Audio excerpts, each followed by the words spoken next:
The social media giant has many asking that question tonight. We're joined live now in our newsroom by investment advisor Dave Wentley. Dave, thanks for being here. My pleasure. First question, when will the IPO, the initial public offering, be, and is it only the big boys who get to play it first? Only the big boys get to play it first. Yes, you're right.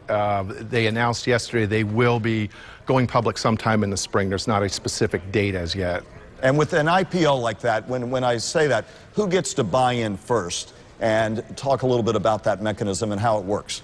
Well, the people that get the allocation before it trades publicly, it really aren't people. They are primarily institutions, big pension funds, mutual fund companies, very, very big money managers.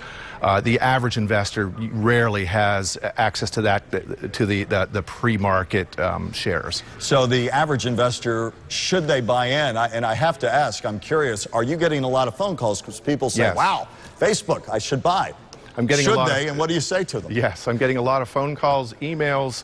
Any way that we communicate anymore, people are asking, should I be going in and buying? I'm very, very cautious with people, saying, I don't want to discourage you from it, but I think the first day that it goes public, the price is going to go up so quickly, so fast, you may end up buying at a price far, far higher than what the company will ultimately be valued, and you don't want to do that. And talk a little more about that. Talk a little more about the upsides long term. People say, oh, it's a gimme, but talk more about upside, downside for the average investor. And also, we'd be talking well into the summer before the average investor could get in, right?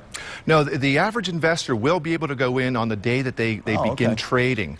But not at the same price? No. Just hypothetically, say it's priced the night before at $35 a share. It'll be there for a nanosecond when it actually starts to trade. It'll go 50, 60, 70, 80, 90. Who knows how high it'll go? It's anyone's guess. But you don't want to get in there at a high multiple. So bottom line, are you going to advise people get in or not? I'm going to advise them to wait a couple of months. I think the company has tremendous potential going forward, but I think, a little bit of homework, a little bit of time, let the emotion come out of it first. Always sound good advice. Investment advisor Dave Wentley, as always, we thank you for sharing some needed perspective. Thanks, Michael.